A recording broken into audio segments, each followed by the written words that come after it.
Who here has, at any point in time, had a hoe phase? Yeah, I have. Had a hoe phase? Are you I've had a still hoe phase. presently in it? I am not presently in it. I assume not, given your assertion that She's on Your version. OnlyFans, of course. Yeah, if you She's consider- monetizing. She kissed like 2 dudes on a date. She didn't have a hoe face. hoe phase. Have you current hoe phase Of course. in the hoe And phase it right now? was to like lead me into something like that. It wasn't because I chose. It was because. What do you mean you didn't choose? I mean, I did choose, but it was also a factor in of what happened before it. It was actually rage and anger and revenge that fueled me to push me to be this hoe phase because I felt like I was getting back at the guy at that time during my first hoe phase. Wait, so But then that's typically why a lot of You're people. 18. How many hoe phases do you think you're going to have? Not very many on this. Baker's dozen. But it just happens to a lot of people where they invest so much into a relationship that either the guy leaves or the girl leaves, and then the one side will just be left broken, and obviously that side that is broken is filled with rage to do better. Or there's also another scenario. If it was a female, there's only two sides that you could choose: either sleep with this homie to get revenge, or you can work on yourself, sit down and really think like, is it really possible for me to just, get back at him, or just feel like I just don't. That sounds like the Joker story arc. So you're Okay, hold on. I want everyone to have a chance to answer this question. Go ahead. Have I been like Have you had a hoe phase? No hoe phases? no 0 hoe phases? 0? Partial hoe phase? No. Hold on. SoCal Surfer 805 donated $200. RIP's in the chat. Ryan is the new Jerry Springer. Eh. Love it. Also, question for the guys. Would you sell your booty hole on camera to Gorlick the Destroyer for $100 million? Also, need lie detectors for all guests. So many people full of shit. Also, bro, UCSB alum. Let's go. Let's go, SoCal Surfer 805. Thank you for the big $200 soup donation. No. Really appreciate it. You wouldn't, not 100 mil? 100 mil? I'm Cool. good, bro. Thanks. That's a tough one. I'm living Brian, the life. What do you think, Brian? I have more respect for myself than that.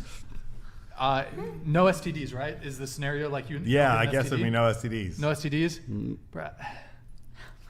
100 mil? Bro, I don't have to work another day in my fucking It's life. not that, bro. I'd be like you could get legislation passed for $100 million. Like you could change the world with $100 million. So you'd be gay for pay as well. Hell no, man. That's disgusting. $20 is $20. That's gross. I would never do that. That's gross. You could change the world, though. You could change the world, though. You could change the world. You could change the world.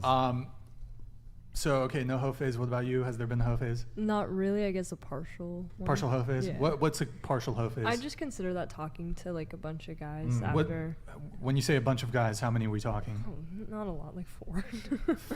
Four? Okay. I don't know, but like not like talking. I don't know, like sex? No. No. That's why Just I mean like partial. dating them. Yeah, like Okay. going out and just I don't know. It wasn't really a hoe phase. I just got out of a breakup and was just dating. So let me clarify it. So a hoe phase is what? Are we sleeping with them? Or are I'll we tell you. I'll talking? let her finish. I'll clarify. Go ahead. First off, I just wanted Closer to to the say, mic. I Scoot in. think people should take more accountability. But me personally, I have not had a hoe phase unless you count Discord, where I e-dated 2 guys at once, which is honestly a fucking joke. Double shifting. But Okay. Aspen. No. That long relationship that I was in, I was committed to him. And so I think that maybe if I wouldn't have had that, my story would be a little bit different. But no, I have not. Kylie. No, I've never had a hoe phase. You're not in it right now. Kind of related to the hoe phase No, thing. let me sorry, let me say, just to clarify your question. I hate that we call it the hoe phase. It was my second book in the timeline I put in here. I called it the party years, is what I called it, and it's not because every girl turns into a raging slut, during those 18 to 28 years old, but that is when you are at the peak of your sexual marketability. So for you to consolidate on a guy who's going to be a good long-term prospect for you, usually that happens right around 22, 23, 24 years old, when you're at the peak of your sexual market value and the peak agency for women. So that's why the epiphany phase. I peg that right around 29, 30, 31 years old. It's not that women are going out and actually becoming actual hoes. It's just that is the span in a woman's life when she has the most potential to find a guy. So it might be one or two guys, but you're doing more dating during that period of your life than you will be for the rest of your life because of the marketability on the sexual marketplace, not personal worth, but later on in life. So you've got a span of 10 years where you're advertising yourself, where you're out there, where you're going to the clubs, you're having a good time, you're being just regular college girls, right? So whether or not you're a raging slut or you're not is kind of immaterial. That's why I hate calling it the hoe phase. I rather call it the party years because that's when women are their most active.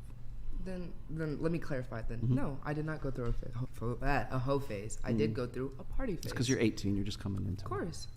But I do have like a certain of where what I want. I already have an idea of what I want. And if that person fits that idea of what I want, then I can go forward and process that relationship. That's why I say there's a process before, marriage. But you're in a better or position dating. at 18 to 28. And that's why I do agree with you. Then everyone does go through a little party phase. Is there musical chairs over here? Go. Oh, okay, cool.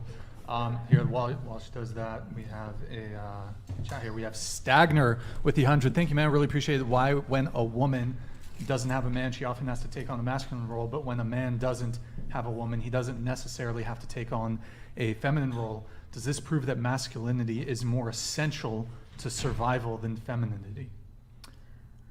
I don't know how to answer that one. Maybe I'm looking to Rolo on this one. Oh, do you want to come in? Go ahead. Yeah. I was just going to say that that's exactly why the nuclear home, the importance of gender roles is so important, because women have to take on this masculine role because there needs to be a masculine role, but they shouldn't. They need to take on a feminine role because that's why most of the time, like, single mother homes don't work out. You have sons that are criminals. You have high divorce rates with women that tend to be more, like, the breadwinners, more headstrong. So I think a lot of, like, that question specifically is stressing the importance that they are separate and that they are divided super, like, strictly, I guess you could say.